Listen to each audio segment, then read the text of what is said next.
Lakeland Currents, your public affairs program for north central Minnesota. Closed captioning is made possible by Bemidji Regional Airport, serving the region with daily flights to Minneapolis-St. Paul International Airport. More information available at bemidjiairport.org. Hello everybody, I'm Ray Gildow and welcome to Lakeland Currents, and I have with me this evening a guest who has been here for many times. Dan Hagstead was the station manager on the Brainerd studio for 20-some years. What did you say, Dan? 24 years. 24 years. And he's back now as a unique producer of videos. And welcome back, Dan. It's good Thanks, to see Ray. you. Yes. It's good to see that you're still in the video production business. I enjoyed being on the other side of the cameras. I was here for all your shows that you did over the years. That's right. It's a little different being on this side. Yeah. So tell us what you're doing now. So I got into doing video work. I'm a creative guy. I've always been a photographer, even back in the Kodachrome days. And then video cameras became affordable. And it's such a great way to tell a story. So I got into doing video mostly for fun, turned into a little business, and it's turned into a pretty good little business in retirement. So I've enjoyed that very much. Back in the day, you'd need this just wasn't doable by a person. But now, with the equipment has become so affordable, the computers are so robust, I can do what I do for a very reasonable price. So I do a lot of work for nonprofits, small businesses that could never have dreamed of doing video before, but now they can. How do you keep yourself up to date with the technology? It's impossible, but I buy equipment that is 2 years old, because there are people out there who have to have the latest and greatest. So I buy used equipment that's still just excellent. My main camera, well, I use a GoPro nowadays for a lot of things. Even the cell phones shoot great video, but my main video I use for most work, my main camera is a Panasonic Lumix GH5. It shoots 4K video. The stabilization is just unreal. That camera body and a lens is a couple $1,000s used, and it's just remarkable quality. Wow. And you can record good audio with it, and you got to have good audio to get good video. So it's so you have a big project that you did actually with Lakeland Public TV. You want to talk a little bit about that? Yeah, it was. I've lived in Brainerd for many years, and this was a railroad town. For the first 100 years of Brainerd, it was Northern Pacific everything. A lot of people don't remember that because it's been gone for 50 years. I like history, and so I was at the Lake Superior Railroad Museum in Duluth in 2015, and I wanted to buy the DVD on the history of the Northern Pacific. They didn't have it. They couldn't find it. Near as I could tell, nobody's ever made it.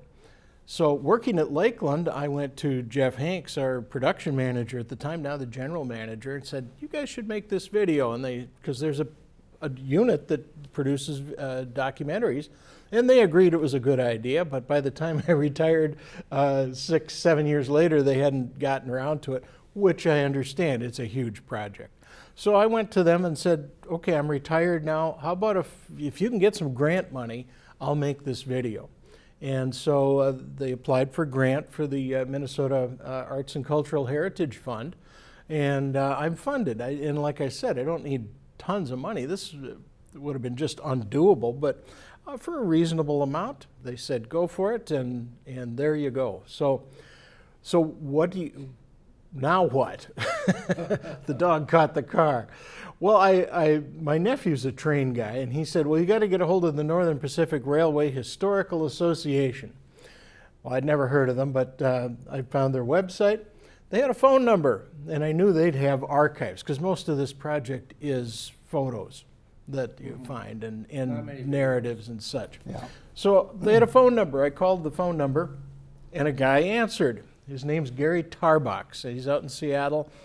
He's a retired engineer, and he's one of those that knows all. And I told him what I want, could I use your video, photos in my project, and what kind of permissions do I need? And he says, well, are you going to tell the same old story, or are you going to tell the truth? And I thought, well, boy, did I call the right number, because that's exactly what I want. I just don't want the same old, same old. Well, Gary's understanding was a lot of it was the way the Native Americans were treated in this whole process of building railroads. So he wanted to make sure that got in there, and it is. So we interviewed Gary over online, and that's in the video. And it's an interesting story.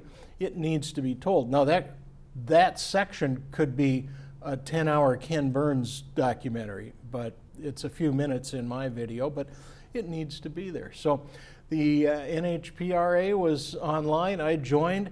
Well, by golly, just as I'm producing this, they're having their national convention here in Brainerd-Baxter. Really? So, yeah, so I went, didn't know anybody, but I walked into the first evening's meet and greet, and I saw a couple guys sitting at a table, said, "Can I sit next to you?" and explained who, and they said, "Sure." Well, it turns out that is a fellow by the name of Bill Kubler.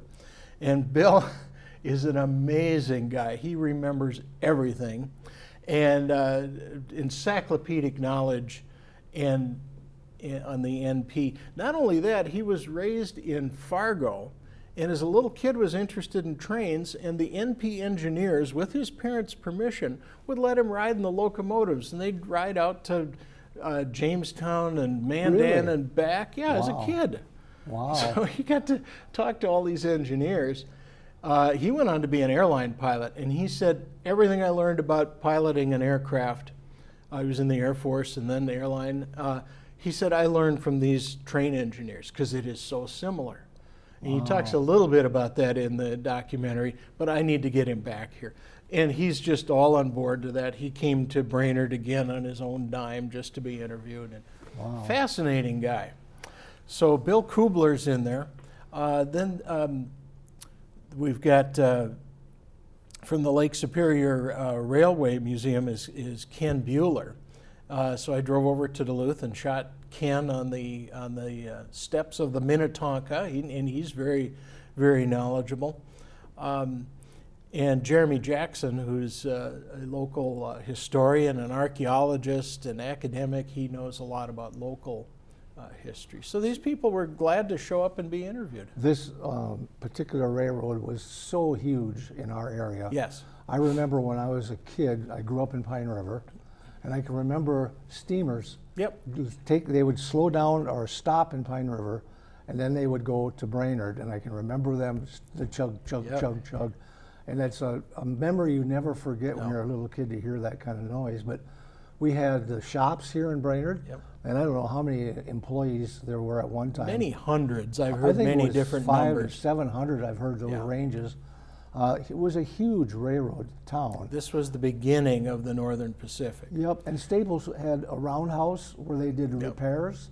And so there's the railroad history across this whole area is just absolutely huge. And there are still people today that have worked on that railroad that are still alive. There are fewer because it's been 50 years since the Northern Pacific got merged into what the was the Burlington range of the Northern Pacific? The Northern Pacific eventually went from Ashland, Wisconsin, up to Winnipeg, St. Paul, and then west across North Dakota, Montana, Idaho, Washington, Oregon, basically. Wow. And then what happened that they merged, didn't they, or somebody bought them out? They did. Let me back up. Sure. Let me back up. Now this is going to sound crazy, but I'm going to go back to Christopher Columbus because he played. Was he here during that? He wanted to be. Columbus, like these other explorers, looking for a water route to the Pacific. Of course, it wasn't there. Later, the U.S. bought. There was the Louisiana Purchase. And Jefferson sent the Corps of Discovery, Lewis and Clark, out west looking for a water route to the Pacific. That's part of what they were supposed to do. Obviously, it wasn't there, but we still needed to connect to the West Coast. People think that technology it's booming now, and all AI and all these other things. The 1840s was a huge technological boom in the world and the U.S. Railroads and telegraph. The 1840s were they'd been invented before that, but were really coming in their own at that point. And entrepreneurs saw, this is the future, this is where our money should be. So then there was the Civil War, and they realized the importance of transportation. Abraham Lincoln was a huge proponent of railroads because he saw it would bring the country together, and politically and emotionally, and just conveying information. So they needed railroads, and particularly in the Northwest here, because now if you were paying attention in high school, you may remember the Oregon boundary dispute. 54-40 or fight was something that people remember. We didn't know where that Canadian border was going to be. We'd been fighting a war with Texas and Mexico, and France was involved, and Great Britain was up here in Canada.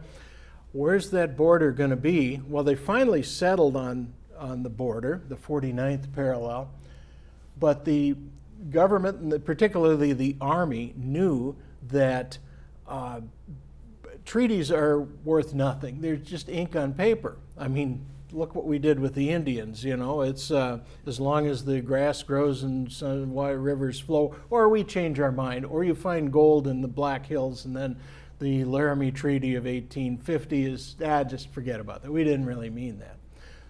You can't have land unless you're there to defend it. The Army couldn't defend that northern border unless they could get there, and it took Lewis and Clark months to do it. You can't have an army do that. They said, we need a railroad. And so that's why Custer was out where he was. He was defending the building of this railroad for the Army. And people don't talk about that, but we mentioned that in the documentary. So all these things come together. They needed this Northern Pacific Railway, which was chartered by Congress in the 1860s to build a railway and telegraph line from Duluth, what's now Duluth, from Lake Superior to Puget Sound. That was their thing. So I might add that if you've not been to the museum in Duluth, it's unbelievable. It's a great place to go. I'm not a great railroad buff, but I was amazed at what they had in that museum. It's a world-class railroad museum right in our backyard. Yep. You can take train rides and everything. Yep.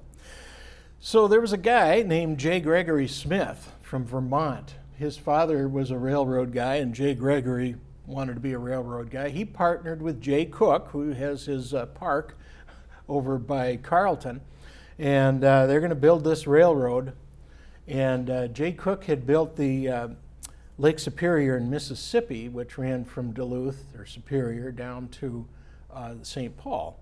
And the day they finished with that, they started building the Northern Pacific in Carleton, what did they call it? The junction or the switch at the time, and they just started building west. Terrible place to build a railroad. You look at the map and it's all swamps, but Smith was in Vermont. He wasn't paying a lot of attention to what was going on here. They tried their best to build a railroad across there, but you'd think it would be easy. It's flat, you build straight, that's what railroaders like, but it kept sinking into who knows where. And it was decades. It was into the 1900s before they had the route finally in a solid place where it is now. It cost them dearly. It cost them bankruptcy, and it was just terrible. It was so not good management, picking the wrong line. They crossed here in Brainerd because of the high bank on the Mississippi. That's the reason the town is here. It's a good place to build a bridge, and railroaders like a straight line. So if you go, pretty much straight west from Duluth, you cross here. Yeah. Okay, so you got a little video here to talk about, and it's something to do with potatoes. Potatoes. When I met with the Northern Pacific Railway Historical Association, I talked to all these guys, and they're almost all guys. I said, what made the NP unique? And to a person, they all said the NP was like a family. Be sure and talk about how it was like a family. And I think I did that in the video. And then they also said, well, you got to talk about the Great Big Baked Potato. And I said, what? And then they told me the story of the Great Big Baked Potato, and here's the segment from the video. Hazen Titus was the head of dining cars for the NP. He was at the western end of the line, sourcing locally grown foods to add to the menu of the North Coast Limited. He asked some local farmers what they had to offer. When Titus came around, he said, "What can be growing around here?" And his answer, one of the things was they grow this giant russet potato, a variety of russet potato that weighed around 2 pounds, that they'd use for cattle feed. He said they could be cut up and cooked, but they had a hard time cooking them because they're so big, by the time you got the center warm and cooked, the outer stuff was overdone. And anyway, Titus took a sack of potatoes, or a couple sacks of potatoes, back to St. Paul and went to work on trying to cook them, and figured out a way of cooking them at a lower temperature for a while, and then only turning up the heat for the last little bit. And it became a great hit and one of the biggest advertising promotional things for the Northern Pacific dining thing. And sure enough, the NP instituted something that became one of its advertising points for passenger travel, the route of the great big baked potato. So even as late as the 1960s, if you were riding on the North Coast Limited into Seattle, for example, or on the Main Streeter, which was the name of one of their other passenger trains, you would go by the NP's commissary just before you made the stop at King Street Station, and you'd look over there, and on top of the commissary building was this great big giant potato with its potato eyes in it that were illuminated at night. And it was quite the sight. And they even wrote a song about the great big baked potato.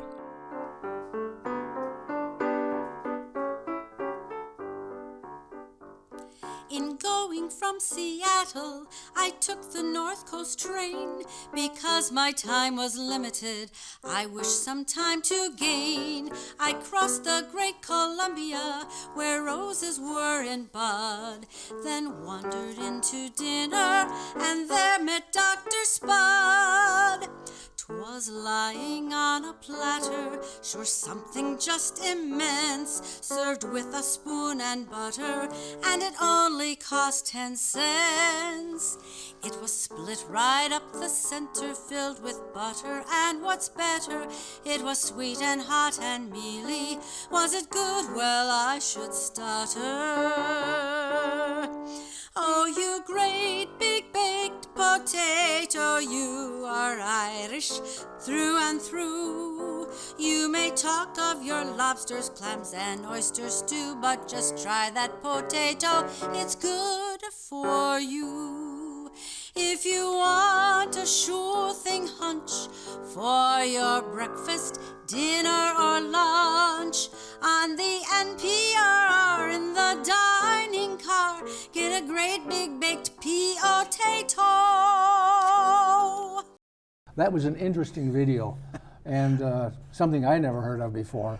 Well, But what's fun is that song was written 100 plus years ago. I couldn't find a recording of it, but I found a couple volunteers that would come into the studio here, Nancy Albertson and Rebecca Timmons, and they recorded it. So as far as I know, that's the only recording of that song. There's a full 6-minute version that's on the Lakeland website. Have too. the people from NP. Northern Pacific, have they seen your video? Oh yeah. And what's their feedback? Every one of them. I was worried because these people are serious rail fans. You don't, I mean, they know stuff. You got to get it right. On the other hand, this could be a 20-hour film to cover it all. So they're on one shoulder as I'm editing. The other shoulder, I'm kind of making it for me and just regular folks too.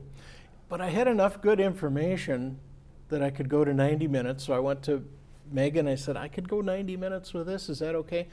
Yeah, okay. And that's the wonder of public television, is that they can be flexible. Who else is going to tell this story? Yeah. So thank you to Lakeland and Megan and everybody for doing that. So I think I found the right balance. I found my experts, thinking Bill Kubler, he does not, he tells it like it is, and he said he liked it. That's a big deal. My daughter-in-law is 40-something, busy teacher. And she said, I actually watched it and I actually liked it. And I think, because she probably never heard of the Northern Pacific, doesn't really care about railroads and that, but apparently we were able to make it interesting for just everybody. Well, so. just to finish that thought about Yeah. what did they merge? How did that merger come How did that about? merge? Well, we need to talk about James J. Hill real quickly. He's the guy who started the Great Northern, and he's the hero who really saved things because he was a smart, smart business guy. He thought short term, he thought long term, and he made stuff happen. He was really smart. So he started buying up Northern Pacific stock because he knew it was a good railroad after the second bankruptcy. And he started getting involved with this railroad. And he realized that someday these are going to need to merge. And about 1900, they tried to merge these two railroads along with the Chicago, Burlington, and Quincy, and one other that I can't remember off the top of my head, but it's in the video. The government wouldn't let them do it. It's antitrust. But they kept, it makes business sense. So by 1970, they were able to merge these railroads into the Burlington Northern. And then several years later, they merged with the Santa Fe to be the BNSF. And there are some, depending on how you count, 400 or 500 railroads that have been merged and merged and merged to be the BNSF. Wow. Now, people have watched this video, and you know roughly how many. How do you know that? Well, How it's do you know how it's many on the people? Lakeland YouTube page, and you can see how many Okay. views there are. And how many are there? Well, a few weeks ago there were 62,000, and 2 weeks later there's 64,000. Wow. So these are people from really all around the country, right? Looking at YouTube. Anyone that's can the watch wonder it. of YouTube is you could watch them from England. Yeah. Actually, so that's Yeah, pretty that cool. internet works all Yeah, over the place. Yeah, all over the place. So that was a great project. And your company's name, what do you call it, a company? Easy but Street. Easy Street Productions. Street Productions, yeah. And tell me, what are you doing now? Well, what do you got in future plans? I want to do more grant-funded projects that maybe don't have deadlines, and so I like history. I like telling stories. That really sparks me. Doing this NP film, it took me. I don't even want to think about the hours, but I don't care. But I was almost sad when it ended because I enjoyed doing it so much. I met rail fans. Now, there are people who will drive many miles to look at trains, and I've become one of them. And they're an interesting group, and I want to do a little video about rail fans. Without making fun of them, they're just an interesting group of folks. Kevin Costner, the movie star, is a railroad Is he a rail fan? He has a property in Deadwood. Okay. And he's a bell collector. Oh. And there is a bell collection in Staples, a very sophisticated bell collection. If people ever, I don't know if the person wants to show them around now, but yeah, we know stuff. There's some really amazing, Pretty interesting. those brass bells Yeah. that came off the locomotives. Yeah. That's pretty cool. I also, ox carts. That's what preceded trains here in Minnesota. There were boats on the rivers, of course, but where there weren't rivers, you need to haul stuff. Ox carts, they came through Brainerd. Crow Wing State Park was a crossing of the river. And not many people know about these several decades where they hauled things from St. Paul to eventually Winnipeg via ox cart. So I've got some people I've lined up, and we're going to talk to Megan here about getting some grant funding for this, because this is a significant part of Minnesota history. You still see signs on the highways, the ox cart trail. Well, who were these people? What was life like, and what did they haul? And I got a million questions. I want to tell that. There was an incident here in Brainerd that ended up being called the Blueberry War. Part of it was a lynching of a couple Native American folks, and there's so much more to the story. I can't even begin to go into it here. But I'm working with Jeremy Jackson, who's one of my experts in the NP film, and he's writing a book about the Blueberry War. And I'm going to work with Jeremy on making that video. So it's down the road, and we'll figure out how to do it. Interesting.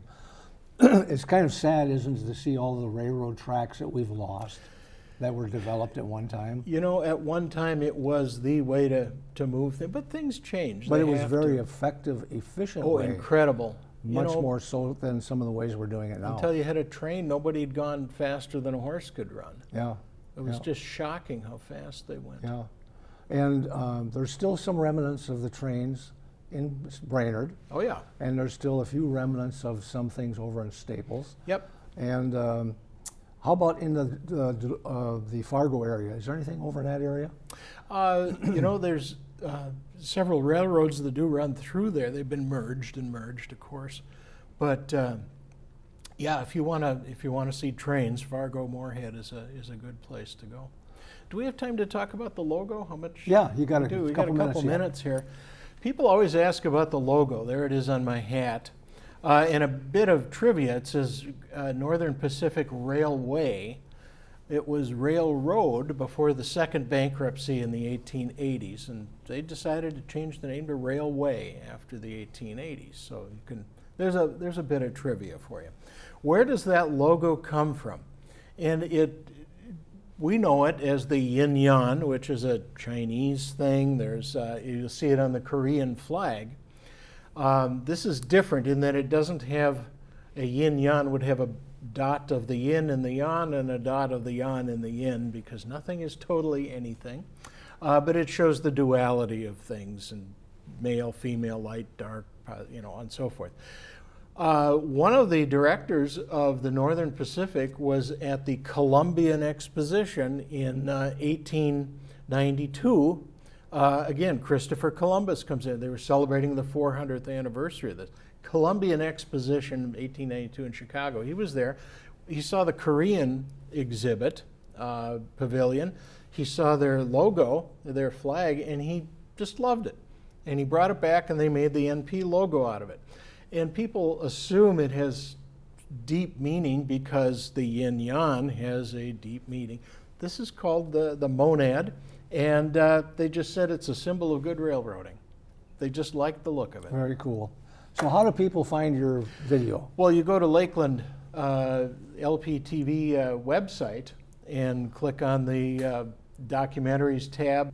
I didn't want to own this thing. I don't want to sell DVDs. I just want it out there, and it's free to the world forever. Well, thank you for doing that. Thank you for coming on the program. Thanks, it's Ray. great to see you again, And you we'll too. be watching your future productions. All right. Thanks, I'm Ray Gildow. You've been watching Lakeland Currents. We'll see you next time.